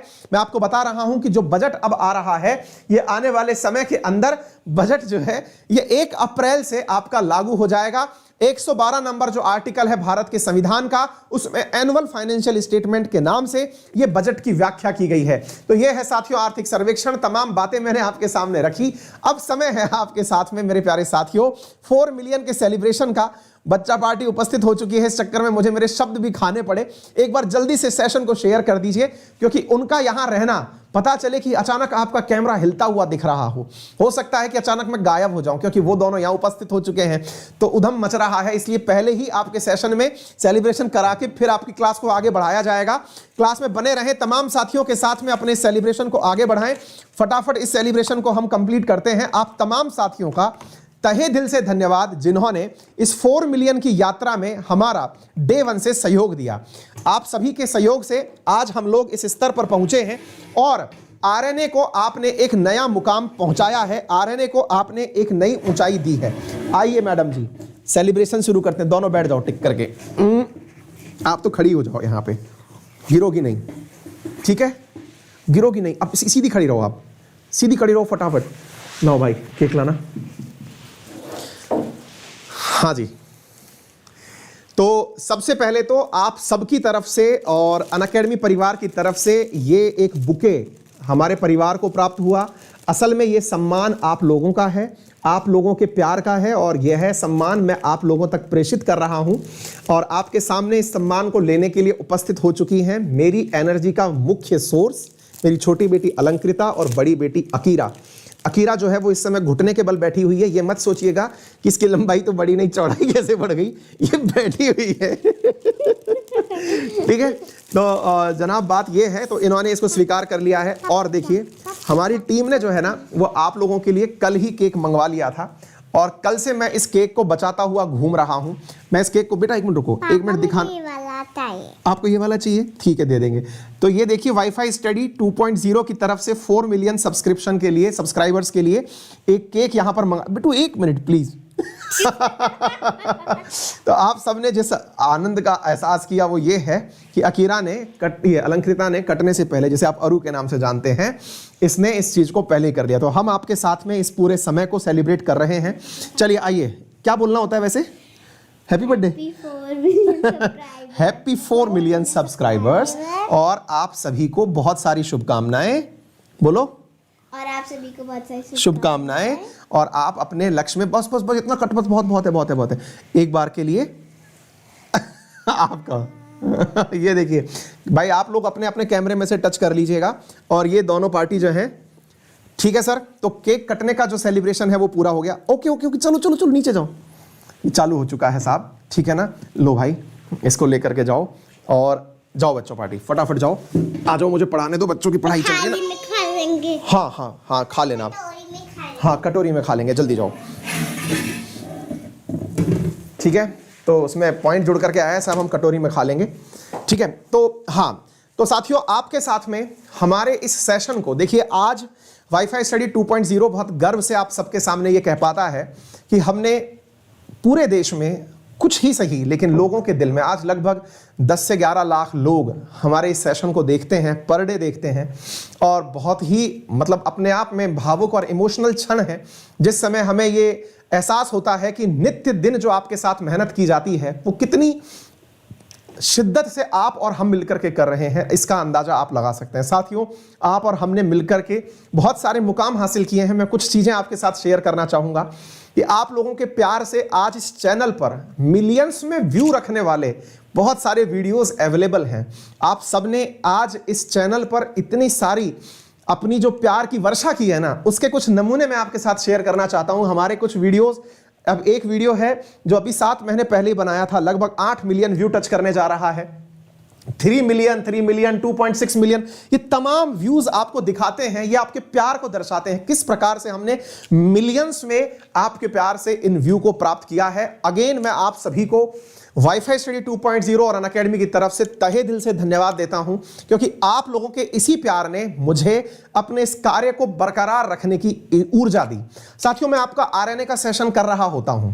आरएनए के सेशन में आप देखते हैं कि मैं जो चीजें आपको पढ़ाता हूं फिर वो कट करके फिर एक अलग वीडियो के रूप में फिर आपके सामने आती है, जो बहुत महत्वपूर्ण विषय होते हैं। आप ही लोगों के कहने पर वो सुबह के रियल न्यूज एंड एनालिसिस में से कट करके जब वापस आते हैं तो वो कटने का जो कार्यक्रम करते हैं वो हमारे टीम के एक प्रिय सदस्य जिनका नाम है विकास। ये विकास जो है ये सही मायने में इस चैनल का विकास करने का काम कर रहे हैं। तो जो मैं कैमरे के पीछे कई बार आपसे बोलता हूं कि विकास भाई इस काम को कर देना या टेक्निकल टीम इस काम को कर देना, तो वो यही है। तो इनके लिए एक गुड राउंड ऑफ अप्लॉज बनता है, तालियां बनती हैं, जिनके सहयोग से हमने इस कार्य को आप लोगों तक पहुंचाया। इसके साथ साथ जो पर्दे पर लोग नहीं है लेकिन वो आरएनए को बनाने के लिए पूरी रात मेहनत करते हैं, उनकी तस्वीरें मांगने के लिए मैंने कॉल किया था लेकिन वो शायद सुबह जो है वो सो जाते हैं। साथियों होता यह है कि आपके सामने जो हमारी मेहनत आके दिखाई देती है, आप देखते होंगे कि हमारे कुछ ट्वीट्स की कॉपी हम आपको दिखाते हैं 5 घंटे पहले की, कुछ ट्वीट्स की कॉपी दिखाते हैं 4 घंटे पहले की, हम आपको दुनिया भर के अखबार दिखाते हैं। आपको अगर मैं ये बताऊं कि आपका ये सेशन बन के तैयार कैसे होता है, आपको जान के आश्चर्य होगा। हम शाम को 4 बजे से न्यूज सेलेक्ट करना शुरू करते हैं। अब आप पूछेंगे कि ये कोई बहुत बड़ा काम थोड़ी है। साथियों, मैं आपको दिखाऊं कि एन नंबर ऑफ न्यूज मेरे पास में भेजी जाती हैं शाम 4 बजे से। मतलब लगभग 70 न्यूज मेरे पास आती हैं, जिनमें से ये सर्च करना होता है, ये सेलेक्ट करना होता है कौन सा तो न्यूज नया है बच्चों को समझाने के लिए, और फिर सिलेबस के अकॉर्डिंग है या नहीं। जो मैंने एक लेवल सेट किया है हमारी क्लास के लिए परीक्षा के पॉइंट ऑफ व्यू से, और यही गर्व की बात है कि आज हमारे आरएनए से मेंस, यूपीएससी मेंस के अंदर मतलब कई पेपरों में 50% से ऊपर पेपर हमारे यूपीएससी मेंस का एज इट इज आरएनए से उठ के आया है। पेपर थर्ड में 80% से ऊपर हमारे क्लास से एज इट इज उठ के आया है। ये इसी वजह से संभव है कि हम शाम 4 बजे से न्यूज का सुबह से 5 टॉप न्यूज सेलेक्ट करते हैं ना। ये न्यूज नहीं है, पूरा सब्जेक्ट है, इसको हम सेलेक्ट करने में लगाते हैं। फिर ये न्यूज सेलेक्ट होते होते रात 9 बजे तक सेलेक्ट होती है। उस न्यूज का पूरा खाका ढूंढा जाता है, एक एक न्यूज का पूरा सराउंडिंग ढूंढा जाता है। फिर ढूंढ के 9 बजे बाद टीम काम करने बैठती है, और उस टीम में जो लोग काम करते हैं उनमें सबसे ऊपर है पूजा कुमारी, जो हमारे साथ में लंबे समय से जुड़ करके काम कर रही हैं। मिस्टर संजय कुमार, जो लंबे समय से जुड़ करके हमारे साथ काम कर रहे हैं। नमन गुप्ता, लंबे समय से हमारे साथ जुड़कर काम कर रहे हैं। खुशबू मैम, जो आपके पास में तमाम प्रकार के हमारे सोशल मीडिया पर रेस्पॉन्सेस देती हैं। साथ में आदर्श, जिनका नाम आजकल आप सुनते हैं, जो मेरे साथ में एनी टाइम प्रेजेंट रहते हैं। इससे पहले जो मेरे पूर्व सहयोगी भी रहे हैं, सुरेश कुमार, प्रांशु दुबे, ये वो लोग हैं, दीपक, ये वो लोग हैं जिन्होंने, रोहित, ये वो लोग हैं जो आपके आरएनए को बना कर देते हैं। यानी कि आरएनए जब बनकर आता है तो लगभग 5 से 6 लोग अपनी मेहनत लगाते हैं। साथियों, स्लाइड बनाना, वीडियो काट के डालना, इस चीज का ध्यान रखना। आपने कई बार देखा होगा हमारे वीडियो जो है वो कई बार प्राइवेट हो जाते हैं। रीजन, ये किसी ना किसी वेबसाइट पे से या किसी अखबार में से कोई न्यूज काट लाते हैं, वहां पर कॉपीराइट डला होता है। रात के अंधेरे में जो काम कर रहा है आदमी, वो कॉपीराइट, तो क्या आप कई बार सोचते होंगे सर आपका क्लास लेट क्यों होता है। अगर मैं मैथ पढ़ा रहा होता, मैं इंग्लिश पढ़ा रहा होता, या कोई भी ऐसा सब्जेक्ट पढ़ा रहा होता ना जिसमें कि अपडेट करने की जरूरत ही नहीं है, वो सेशन ऑन टाइम हो सकता है। मुसीबत यह है कि आप हर दिन कुछ नया कर रहे हो। मैं रोज आपको डीआरडीओ का सचिव कौन है ये नहीं पढ़ाता, मैं आपको ये नहीं पढ़ाता कि मेघालय की राजधानी क्या है, मैं ये नहीं पढ़ाता कि राजस्थान का मुख्यमंत्री कौन। नहीं भाई, ये फैक्ट्स हैं, ये फैक्ट्स आप पढ़ लेंगे। अब आप लोग जब पढ़ लेंगे, मुझे बहुत से विद्यार्थियों के कॉल एंड मैसेजेस आते हैं, उनकी सलाह होती है कि सर हम आपको चाहते हैं कि आपके पास भी लाखों लोग लाइव आकर के वीडियो को देखें। मैं उनका तहे दिल से धन्यवाद करता हूं कि जो मेरे पास ये संख्या आज आती है, ये असल में वो संख्या है जो डेडिकेटेडली ये सोच सकी है कि हम यूपीएससी, स्टेट पीसीएस और एक बड़े एग्जाम जो डिफेंस के एग्जाम, सीडीएस जैसे एग्जाम्स हैं, या एसएससी सीजीएल जैसे एग्जाम है, जिनको ट्राई करना है, जिन्हें अपना लेवल सेट है, मैं उनसे निवेदन करता हूं कि मैं खुद भी कभी फैक्ट्स की तरह पढ़ाया करता था, फैक्ट्स के लेवल पर पढ़ाया करता था, मैंने वो छोड़ा। रीजन है कि वो सब कर सकते हैं, तो एक लेवल और ऊपर चलना चाहिए, जहां पर आप जब वो नौकरी प्राप्त कर लें, आप बिगिनर लेवल पर अपनी ब्रेड बटर का इंतजाम कर लें, तो फिर आपके सपनों को और ऊंची उड़ान देने के लिए आपका बड़ा भाई आपको वहां चाहिए। तो आप लोगों से निवेदन है कि आप जिसने भी एग्जाम की तैयारी कर रहे हैं, चाहे रेलवे की कर रहे हैं, चाहे स्टेट लेवल पर कांस्टेबल, पटवारी, रीट, जिसकी भी तैयारी कर रहे हैं करिए, जहां भी कर रहे हैं करिए। मुझे खूब खुशी होती है, हमारे तमाम प्रकार के साथी तमाम चैनल्स पर बहुत अच्छी अच्छी क्लासेस ले रहे हैं, आप पढ़ते रहिए। लेकिन जब आपका सपना बने कि मुझे यूपीएससी देना है या स्टेट पीसीएस देना है, तो आपका ये बड़ा भाई आपके पास डट करके खड़ा हुआ है। मैंने आरएनए का वो समय भी देखा है जब हमारे पास लाइव 19,000 प्लस हुआ करते थे ऑर्गेनिक रूप से, और मैंने वो समय भी देखा है जब आरएनए के सेशन में व्यू लाइव लर्नर घटकर 7,000 रह गए थे। रीजन, मैंने अपनी पॉलिसी में ड्रास्टिक चेंज किया था। ड्रास्टिक चेंज ये कि मैं फैक्ट्स बताना छोड़ दिया था, मैं कलम चलाना छोड़ दिया था, और मैंने आपको एनालिटिकल पोर्शन पकड़ना शुरू किया। बहुत से लोगों को दिक्कत हुई, उन्होंने कहा कि हम ये चीज तो नहीं चाहते, पर मुझे पता था डिसीजन टफ है लेकिन हम कर पाएंगे। और आज खुशी है मुझे ये बात बताने की कि आज भी लगभग 14,000 बच्चे मुझे लाइव देखना शुरू कर चुके हैं। ये खुशी ऐसे ही नहीं आई है साथियों, इसके लिए बहुत दृढ़ निश्चय के साथ आपने जो मुझे हौसला दिया। आप हर बार कहते रहे कि सर आप मत बदलना, हम बदल रहे हैं, हम अपने आप को अपडेट कर रहे हैं। और अब मुझे गर्व होता है कि मेरे बहुत से विद्यार्थियों ने अपने लिए अपने गोल बदल दिए, अपने लिए अपना एक लक्ष्य ऊंचे लेवल पर सेट कर दिया, और वो आज ऊंचाइयों को छू रहे हैं। तो मैं अपने आप को कंट्रोल नहीं कर पा रहा हूं आरएनए की इस खुशी के साथ में, लेकिन बहुत ज्यादा धन्यवाद और चलिए फिर इसी के साथ में इसका बात को अब आगे बढ़ाते हैं, अन्य क्वेश्चंस की तरफ चलते हैं। थैंक यू सो मच मेरे प्यारे साथियों, चलिए आगे बढ़ते हैं। हाँ जी, थोड़ा भावुक सा कर दिया आप लोगों ने यार, माहौल बना दिया आपने, हैं। चलिए थैंक यू सो मच। जितने भी साथी मेरे साथ लाइव हैं सभी का बहुत बहुत धन्यवाद, आप सबने बहुत ही महत्वपूर्ण कार्य किया है, थैंक यू सो मच। मैं टेक्निकल टीम को, बेटा वो इस समय सो रहे हैं, लेकिन ये प्रॉमिस है कि मैं अपनी टेक्निकल टीम के साथ आपकी एक फोटो शेयर जरूर करूंगा। मेरे जितने भी साथी हैं उनको एक फ्रेम में ला करके, चाहे जूम कॉल के थ्रू या किसी के माध्यम से, एक स्क्रीन पर मैं फोटो लेकर के अपने सोशल मीडिया पर मेरी टेक्निकल टीम की फोटो आपके साथ शेयर जरूर करूंगा, ये प्रॉमिस है, ठीक है। चलिए आइए मेरे प्यारे साथियों, अब याद करिए मैंने आप लोगों को लास्ट वीक एक न्यूज पढ़ाई थी। आते हैं वापस सवाल पर। लास्ट वीक मैंने आपको एक न्यूज पढ़ाई थी और उस न्यूज में क्या था, मैंने बताया था कि सुप्रीम कोर्ट के अंदर महाराष्ट्र का एक मसला गया हुआ है। कौन सा मसला? महाराष्ट्र के कुछ विधायकों को निलंबित कर दिया गया था, 12 विधायकों को। और मैंने आपसे कहा था कि सुप्रीम कोर्ट ने अपना निर्णय रिजर्व रख लिया है और सुप्रीम कोर्ट ने अपने द्वारा उसी समय कहा था कि भाई आपने निलंबित 1 साल के लिए करके गलत किया है। मैंने आपको आर्टिकल वाइज सारी बातें बताई थी, अगर आपको याद हो तो थम्स अप करिएगा, बताइएगा कि आपको घटना याद आ रही है। मुझे बताते हुए खुशी हो रही है कि सुप्रीम कोर्ट ने वो निलंबन रद्द कर दिया है। खुशी इसलिए नहीं हो रही है कि उनका निलंबन रद्द हुआ है, मुझे खुशी इसलिए हो रही है कि हमने इस न्यूज को आज से 1 वीक पहले पढ़ा है और उस न्यूज में मैंने आपको सारे आर्ग्यूमेंट्स बताए थे कि किस आधार पर विधायकों का निलंबन रद्द किया जाना चाहिए। इस विषय पर हम चर्चा नहीं कर रहे, कौन सी पार्टी के थे, क्या थे, वो सब पॉलिटिकल स्टेटमेंट है। हम तो अपने कंटेंट की खुशी मनाने के लिए इस सवाल को पढ़ रहे हैं। आपको याद होगा कि मैंने आपको पूरा पढ़ाया था ये मसला। मैंने कहा था कि अगर आपने 1 साल तक किसी को निलंबित कर दिया तो टेक्निकली संविधान कहता है कि 6 महीने से ज्यादा निलंबित रखते ही, या फिर 6 महीने अगर कोई व्यक्ति संसद में या विधानसभा में उपस्थित नहीं है तो वो सीट वैकेंट मानी जाती है, और वैकेंट मानते ही बाइपोल इलेक्शन होने चाहिए।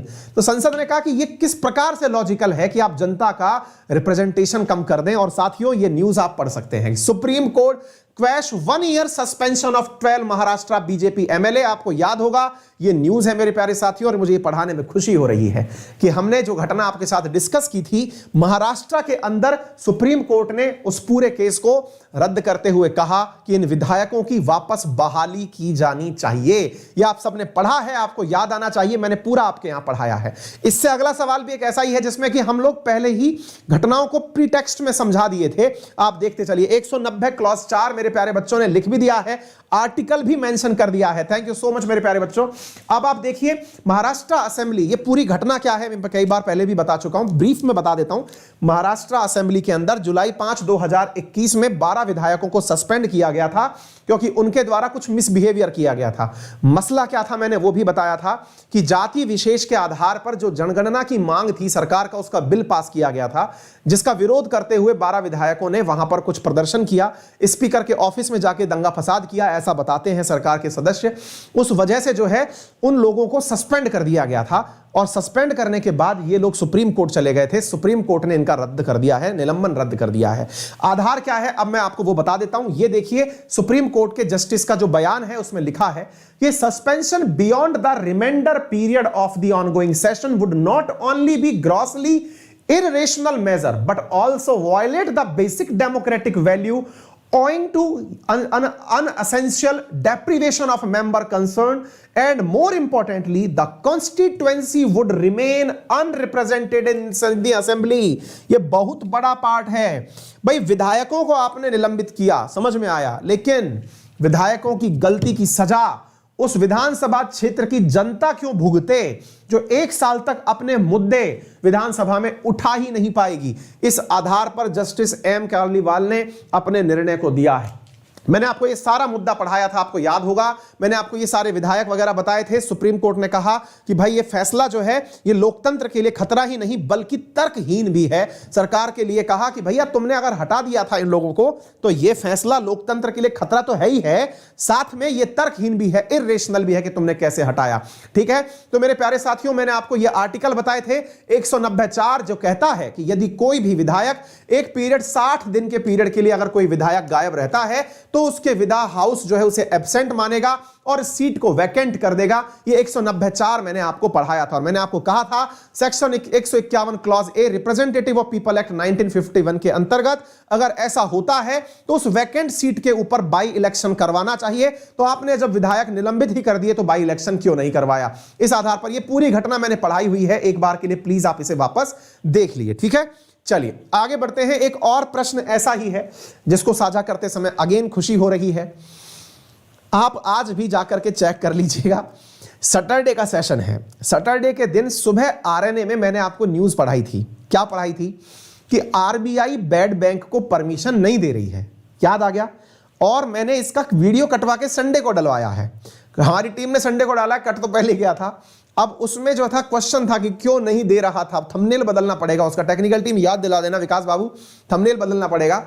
शनिवार के दिन सुबह मैंने ये वीडियो पढ़ाया है और उसी दिन की न्यूज देखिए आप लोग, मैं दिखा देता हूं। आप इधर देखिए, मैंने ये न्यूज पढ़ाई थी आपको, हमारी टीम ने इस वीडियो को डाला भी है अलग से और दो मुद्दे भी इसमें हाईलाइट किए हैं, NARCL और IDRCL। भारत में बैड बैंक को परमिशन क्यों नहीं दे रहा है आरबीआई, ये मैंने आपको शनिवार को पढ़ाया, सुबह पढ़ाया है और शाम को न्यूज आई। क्या न्यूज आई देखिए, bad bank ready, 15 cases adding to ₹50,000 crore to be shifted by March 31st। हो गई रेडी। Bad bank takes off to get 50,000 crore rupees in NPA financial year 22।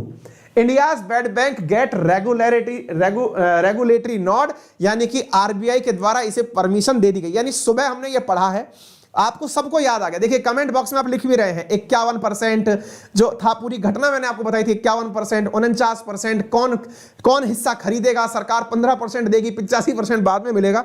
यह घटना आपके सामने है। अब इंपॉर्टेंट बात यह है, मैंने ये घटना आपको पढ़ाई, मैंने आपको कहा था लास्ट ईयर जब बजट आया था तो बजट के अंदर बैड बैंक की बातें की गई थी। आरबीआई ने, निर्मला सीतारमण जी ने कहा था कि जो एनपीए है उन एनपीए को खरीदने का काम करेगी बैड बैंक। 15 मतलब एनपीए को खरीदेगी, 15% हिस्से का पेमेंट अभी करेगी, 85% का हिस्सा बाद में पेमेंट करेगी। लगभग 30,000 करोड़ रुपए सरकार ने इसके अंदर डाले थे, जिसकी वजह से 2 लाख करोड़ के आसपास का माल परचेज किया जाएगा। ये मैंने पूरा समझाया हुआ है। अब जो सवाल बना था ना, वो जो मैंने आपको पढ़ाया था, जो उठाया गया था कि क्यों बैड बैंक को परमिशन नहीं मिल रही, तो आरबीआई की मंशा क्या थी? 2 शब्द जो मैंने यूज किए थे, क्या? NARCL और IDRCL। क्यों? क्योंकि NARCL तो क्या करेगी ना, बैड लोन को परचेज करेगी और IDRCL जो है वो उन लोन को बेचेगी, आगे की तरफ जाकर बेचेगी। इन दोनों का जो मर्जर है ये चाहती थी आरबीआई। आप ये जानना चाहेंगे कि क्या मर्जर हुआ? क्या आंसर है, नहीं हुआ, मर्जर नहीं हुआ और आरबीआई ने इन दोनों को इंडिपेंडेंटली परमिशन दे दी है। यानी bad bank is equals to NARCL plus IDRCL, जिसमें से NARDCL जो है, इस वीडियो को देख लीजिएगा, कमेंट बॉक्स में पिन हो जाएगा, इसका काम तो होगा बैड लोन को परचेज करना और IDRCL का काम होगा बैड लोन को बेचना। अगर किसी को नहीं पता है बैड लोन क्या है तो मैं बता दूं, बैड लोन ऐसा लोन है जिसे सरकार ने यह मान लिया है कि इसका पैसा वापस नहीं आएगा, यानी कि ये डूबत खाते में चला गया है, उस प्रकार का लोन है। ठीक है बेटा, तो इस चीज को मैंने आपको पढ़ाया था, इसको परमिशन मिल गई है, यानी बैड बैंक जो है अब उसकी स्ट्रक्चर जो मैंने पढ़ाई है वैसी की वैसे रहने वाली है। यही सारी चीजें, यानी national asset reconstruction company limited भी होगा और ये सब चीजें बन जाएंगी। ठीक है, इस बात का जो अध्यक्ष बनाया गया है, पहले जो एसबीआई के चीफ हुआ करते थे उनको जीएम बनाया गया है NARCL का। यह तथ्यात्मक जानकारी आपको प्राप्त होनी चाहिए, जिनका नाम है पद्म कुमार नायर, इनको इसका मैनेजिंग डायरेक्टर बनाया, ये जीएम बनाया गया है NARCL का। ठीक है बेटा, तो यह जानकारी मैंने आपको बता दी 30,600 करोड़ की। यह सारी जानकारी मैंने पहले भी शेयर की थी, अब फिर से शेयर कर दी, तो काफी अच्छी न्यूज थी जो मैंने आपके साथ शेयर करी। आप सभी साथियों से आज 10:15 पर एक वार्ता रखी है मैंने। आप में से अगर कोई भी साथी मेरे साथ जुड़कर बात करना चाहता है तो अपने मोबाइल में अनअकैडमी लर्निंग ऐप इंस्टॉल कर ले। वहां पर ओपन हाउस दिया हुआ है। ओपन हाउस एक प्रकार का सेशन है जिसमें आप मेरे साथ बातचीत कर पाएंगे। लिंक मिला का आदर्श? पूछो। एंड्रॉयड में भी नहीं आ रहा है मेरे पास। लो, इसका लिंक जो है टेलीग्राम पर डाल दो, ये लो। तो अभी जो है ना, ये देखो, talk with Ankit Awasthi open house है। तो आप में से कोई भी विद्यार्थी अगर आप इस टॉक में शामिल होना चाहता है तो इस टॉक के अंदर शामिल हो सकता है और आप मुझसे डायरेक्टली बात कर पाएंगे इस टॉक के माध्यम से, ठीक है ना। तो चलिए आपके सामने ये सारी जानकारियां हम आपके साथ साझा कर रहे हैं। आज सुबह 10:15 बजे आप मुझसे वार्ता के लिए उपस्थित हो। इसमें कोई फीस नहीं रखी गई है, 15 मिनट का सेशन है। आपको जो अपने द्वारा विशेष देनी है, जो बातें करनी है, 4 मिलियन सब्सक्रिप्शन का आपको जो वो करना है, सेलिब्रेशन करना है, वो हम सब कर सकेंगे। आइए साथियों, वर्ल्ड लेप्रोसी डे। अब कुछ इंफॉर्मेटिव क्वेश्चन है जो मैं आपके साथ शेयर कर रहा हूं। विश्व कुष्ठ दिवस हर साल जनवरी में किस वार को विश्व स्तर पर मनाया जाता है? तो लास्ट संडे को वर्ल्ड लेप्रोसी डे मनाया जाता है, मतलब हर दुनिया के अंदर इसको सेलिब्रेट किया जाता है, ठीक है ना। World leprosy day last Sunday of January हर साल मनाया जाता है। इस बार 30 जनवरी को इसे मनाया गया है, ठीक है ना। इसकी थीम रखी गई थी यूनाइटेड फॉर डिग्निटी, ठीक है। यह चीज आप लोगों को याद होनी चाहिए। अगर मैं बात करूं, the day was initiated in 1954 by the French philanthropist and writer Raoul Follereau, जिन्होंने महात्मा गांधी, जिसको मतलब कंपैशन एफिलिएटेड लेप्रोसी के लिए कहे थे, कुष्ठ के लिए इनको मिटाने के लिए कहा गया था, ठीक है। चलिए आगे बढ़ते हैं साथियों अगले प्रश्न की तरफ। अगला प्रश्न है 2022 महिला हॉकी एशिया कप टूर्नामेंट में भारत ने किस देश को 2-0 से हराकर कांस्य पदक जीता है? फोन करके पूछ लो उससे कैसे शेयर होता है, बाहर जाके फोन करके पूछ लो, शेयर करो टेलीग्राम पे फटाफट। हाँ जी, 2-0 से हराकर कांस्य पदक किसने जीता है? तो चाइना ने जो है वुमेन एशिया कप हॉकी जिसको जीत लिया है और इसके अंदर ब्रॉन्ज मेडल जीता है। Bronze medal 2022 women hockey Asia cup tournament का जीता गया है, जो कि मस्कट ओमान के अंदर हुआ था। जापान ने साउथ कोरिया को इसमें डिफीट किया है, ठीक है ना। आगे बढ़ते हैं साथियों अगले प्रश्न की तरफ। अगला प्रश्न है, हाल ही में किसने भारत का पहला आर्टिफिशियल इंटेलिजेंस के आधार पर इंटेलिजेंट मैसेंजर ऐप पॉप्स विकसित किया है? तो पेटीएम ने किया है। इसके अंतर्गत क्या होगा, 190+97 जो कम्युनिकेशन लिमिटेड है उसके द्वारा इस कार्य का विकास किया गया है। पेटीएम मनी जो है इसके द्वारा भारत का पहला इंटेलिजेंट मैसेंजर कॉल्ड पॉप्स जो है इसका विकास किया गया है। आप ये जानकारी प्राप्त कर सकते हैं। वरुण श्रीधर इसके सीईओ हैं। इसका हेडक्वार्टर बेंगलुरु में है और 20 सितंबर को इसकी स्थापना हुई थी। ये तथ्यात्मक जानकारी पता होनी चाहिए। शियोमारा कास्त्रो ने होंडुरास की पहली महिला राष्ट्रपति के रूप में शपथ ली। होंडुरास देश कहां पर स्थित है? तो साथियों ये मतलब कॉन्टिनेंटल देश है, जो कि आपके जो कैरेबियन कंट्रीज हैं, होंडुरास के अंदर अभी शियोमारा कास्त्रा जो है उन्होंने पहली प्रेसिडेंट के रूप में शपथ ली है। सेंट्रल अमेरिकन कंट्री है, जो कैरेबियन कंट्री है उनमें से स्थित है, जिसकी राजधानी है तेगुसिक्लापा और ये कैरेबियन कंट्री है, कैरेबियन देशों के अंदर स्थित है। ये कम्युनिस्ट विचारधारा से संबंध रखती हैं, सोशलिस्ट एक लीडर रह चुकी हैं और इन्होंने अपने द्वारा जो ड्रग ट्रैफिकिंग को कंट्रोल करने के वादे किए थे उनको पूरा करने में कामयाब रही हैं, ठीक है। आगे बढ़ते हैं अगले प्रश्न की तरफ। हाल ही में किसके द्वारा लिखित फियरलेस गवर्नेंस नामक पुस्तक का विमोचन किया गया? तो किरण बेदी के द्वारा फियरलेस गवर्नेंस नाम से एक किताब है, जो कि इंदिरा नुई और प्रोफेसर देवाशीष चटर्जी के द्वारा अभी हाल ही में लॉन्च की गई है। इंदिरा नुई जो कि पेप्सिको की पहले चेयरमैन रह चुकी हैं, उनके द्वारा यह किताब किताब तो इनके द्वारा लिखी गई है।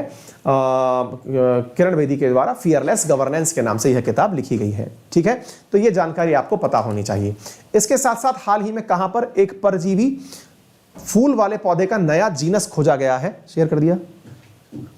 जीनस खोजा गया है तो निकोबार आइलैंड के अंदर हाल ही में एक पैरासाइटिक फ्लावर प्लांट डिस्कवर किया गया है। पैरासाइटिक प्लांट वो होते हैं, मतलब एक प्रकार से ऐसे समझिए कि ये किसी और पर आश्रित प्लांट है, यानी कि खुद से खुद का भोजन नहीं अपितु किसी और का भोजन खा करके जीने वाला प्लांट है ये, ठीक है ना। तो ये इस प्रकार से इसका खोज यहां पर हुई है। पैरासाइटिक प्लांट जो कि अपने न्यूट्रिशन को किसी और प्लांट से प्राप्त करता है, ये यहां पर खोजा गया है। ये तथ्यात्मक जानकारी आपको प्राप्त होनी चाहिए, ठीक है। निकोबार ग्रुप ऑफ द्वीप से खोजा गया है, ब्लूम वार्ब के नाम से इसको जाना जाता है। आगे बढ़ते हैं। हाल ही में किस संस्थान के द्वारा आर्टिफिशियल इंटेलिजेंस आधारित एक छाती की एक्सरे तकनीक विकसित की गई है? तो आईआईटी जोधपुर के द्वारा विकसित की गई है। आईआईटी जोधपुर की टीम के द्वारा COVID diagnostic technique using chest x-ray develop किया गया है, ठीक है। तो ये तकनीक है जो आपको पता होनी चाहिए। आगे बढ़ते हैं साथियों। भारत का पहला भूवैज्ञानिक पार्क कौन से राज्य में बनाया गया? तो मध्य प्रदेश के अंदर भारत का पहला जियोलॉजिकल पार्क मध्य प्रदेश के अंदर बनाया गया है। लम्हेटा जबलपुर के अंदर बनकर तैयार हुआ है और यह जियोग्राफिकल सर्वे ऑफ इंडिया के द्वारा अप्रूवल भी इसको मिल चुका है। इसमें लगभग 35 करोड़ रुपए का इन्वेस्टमेंट हुआ है। जियोग्राफिकल सर्वे ऑफ इंडिया की बात करें तो इसकी स्थापना थॉमस ऑल्डहम ने की थी। इसके अंदर ज्यूरिडिक्शन डोमिनिकन ऑफ इंडिया का था। कोलकाता में इसका हेडक्वार्टर वेस्ट बंगाल के अंदर है और साथियों ये सर्वे ऑफ इंडिया के अधीन कार्य करता है। इसके साथ साथ भारत में अर्जेंटीना ने किसे हराकर महिला पैन अमेरिकन कप का अपना छठा महिला फील्ड हॉकी चैंपियनशिप खिताब जीता? तो आंसर है चिली के द्वारा जीता गया। ठीक है ना। तो साथियों आप सभी को अभी उसका लिंक मैंने मेरे टेलीग्राम अंकित अवस्थी सर पर डाल दिया है, आप उस पर रजिस्टर हो सकते हैं हमसे बातचीत करने के लिए। अर्जेंटीना बीट चिली 4-0 से 4-2 से ये कैप के अंदर हरा दिया है, ये हमने आपको बता दिया है। आगे बढ़ते हैं साथियों अगले प्रश्न की तरफ। किस राज्य में अनुसूचित जाति के उद्यमियों की संख्या सबसे अधिक है? तो महाराष्ट्र के अंदर एससी एंटरप्रेन्योर्स जो हैं इनकी संख्या सबसे ज्यादा है। महाराष्ट्र ने इस लेवल पर एमएसएमई लेवल के अंदर टॉप किया है। शेड्यूल कास्ट के जो हैं वो 96,805 एंटरप्राइजेस जो हैं वो कहां पर है? महाराष्ट्र में है। इसके बाद तमिलनाडु में है और तीसरे नंबर पर राजस्थान में है। ये तथ्यात्मक जानकारी आपको पता होनी चाहिए। अन इन्फॉर्मेशंस में 1 फरवरी को इंडियन कोस्ट गार्ड दिवस मनाया जाएगा और यदि आप में से कोई भी विद्यार्थी मेरे साथ जुड़कर अन अकेडमी पर पढ़ना चाहता है तो मेरा रेफरल कोड है अंकित10, जिसका यूज करके आप अन अकेडमी पर 10% का डिस्काउंट प्राप्त कर सकते हैं। आइकॉनिक प्लान ले सकते हैं जिसमें पर्सनल मेंटरशिप है, लोन फैसिलिटीज का आप उपयोग कर सकते हैं। 1 साल के लिए यूपीएससी का सब्सक्रिप्शन 46,000 रुपीज में आपको दिया जा रहा है। और मेरे प्यारे साथी जितने भी अन्य स्पेशल क्लासेस फ्री क्लासेस पढ़ना चाहते हैं वो मेरा रेफरल कोड अंकित10 लगाएं और मस्त पढ़ें। फिलहाल के लिए इतना ही। अपना ख्याल रखें, बड़ों का सम्मान करें, छोटों को प्यार दें, अपना व्यक्तित्व इस प्रकार से विकसित करें कि महिलाएं आपके साथ सुरक्षित महसूस करें। बहुत बहुत धन्यवाद। 11:15 बजे 10:15 बजे पहुंच जाइएगा। 5 मिनट में मैं भी पहुंच रहा हूं बतियाने के लिए। ओपन हाउस है।